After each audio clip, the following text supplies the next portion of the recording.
Now, Wacademia. Rita, the Sydney Vice-Chancellor, Mark Scott, this was the bloke around the ABC, arguably into the ground for a decade or so. Now appears to be doing much the same in the wokeness of Sydney University. Explain it to us, Well, Rita. you'll be thrilled to know that Sydney University has released its anti-racism statement, because we've just been waiting for that with bated breath.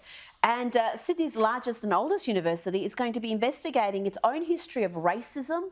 It wants to decolonise itself and also engage in a truth-telling process. This is part of their anti-racism statement that you would think right now what we're seeing with the virulent anti-Semitism on college campuses, not just in the US, but right here in Australia, that they should actually be reflecting on how they got to this point, not engaging in more behaviour that's going to make the situation worse. Because the way we got to this point is by this far left lunacy, this echo chamber where any dissenting views are demonised, where no one can cope with anything that isn't fit their worldview. They need a safe space from conservatives.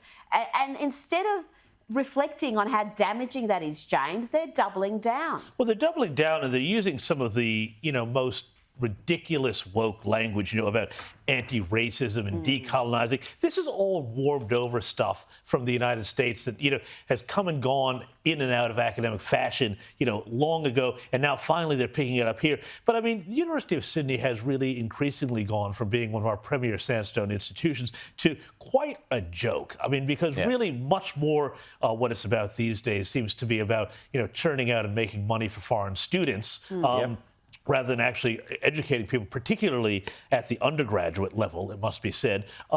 So this is just, more of the same from Mark Scott. He used to chair the ABC. Now he's at University of Sydney doing... How much does he get paid? Quite a bit, and we're paying. It would be, if not $1 million, it'll be up close to... And I just have to say, too, on these universities, too, on the foreign students thing, all of these universities, not just University of Sydney, we've got this huge problem with housing and everything, and there are huge problems that this mass of students coming through the country is putting on everybody else so they can make money out of it. And they are kicking up an almighty stink at the idea of having to pay a bit of a levy to contribute to the infrastructure and the burdens that their money-making schemes are putting on the rest of us.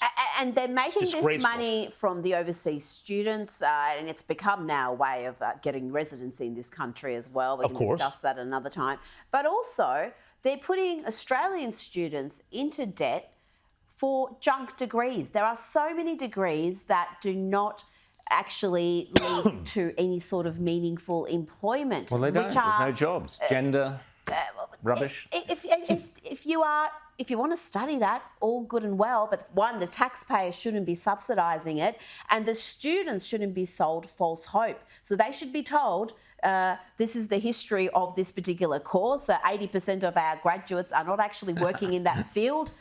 They may be your local barista, but they're not working in gender dance studies or whatever the hell we're giving degrees gender out for. Geopolitics or whatever it is. Yeah. Now, let's decolonise. Let's start the decolonising process of Sydney University by decolonising Mark Scott. Mark Scott, why don't you resign? Why don't you resign and you go away? And by the way, I think we should also decolonise anyone of Anglo-Celtic or Anglo-Saxon heritage who donates money to Sydney University must stop today. Any families that have been donating money to Sydney University because their parents or grandparents or whatever went to that university must stop now donating any money to that university. And anybody who wants to send their kids to Sydney University, if you are of Anglo-Saxon or Anglo-Celtic heritage, do not, because you are not welcome there. So that is what you are doing, Mark Scott. You are destroying one of our great institutions, as you helped destroy one of our other great institutions, arguably. But there you go. That's what the woke always do. Let's move on to look at... more university stuff. We've got divided by race. What's been happening in Chicago, Rita? Oh, well, yes. This is a college town near Chicago, north of Chicago, and they've had fairly wide gaps in academic achievement between their different races, the black students, Latino students, and the white students. So to overcome this, they've decided we're going to have voluntary segregation. So they're going to segregate classrooms by race. It's not forced. But again, we are, in the name of so-called diversity, progress, anti-racism, going backwards, going back into sort of 1940s, 1950s mindsets. And instead of actually looking at, okay, what are the reasons why these particular student groups are underperforming? How can we get them to reach their potential? They go straight down this racial route and dividing people by race. Well, Rita, I was just surprised to hear you say that Democrats might be in favor of segregation. Oh, wait, they've always been the party of segregation. Yes. But can I tell you about a crazy story here? At Brown University, one of the wokest of the woke Ivy League universities, and I tell you what, American college campuses these days, they've become bigger Hamas hideouts than Al-Shifa Hospital.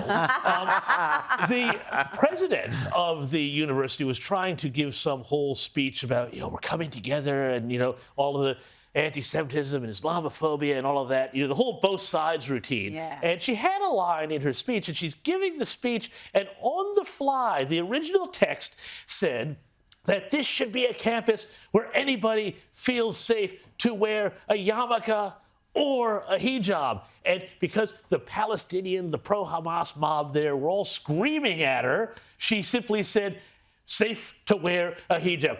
Eliminated all references, and there were other references too, yes, to Jewish students feeling safe. 2 or 3 references, she took them all out.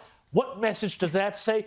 Jews, you're not welcome here in the Ivy League. Again, this is where the Ivy League was 100 years ago, and now they're back there. Jews aren't welcome, and I tell you, these anti-racism policies, supposedly anti-racist, they're actually virulently racist. They're not good for Jews, they're not good for the white students, and they're not good for Asian students as well. And arguably, it's the Asian students who are most disadvantaged because despite their academic achievements, they're not getting entry into some of these Ivy League colleges, like the likes of Harvard, because they want to boost other minority groups. The Asians are too successful, they're too good, so they want to boost the other ones. And there's the graphs on this where if you say get 90 out of 100, the chances of getting entry if you're Latino or black compared to if you're white or Asian are just completely... That whole approach is just insane.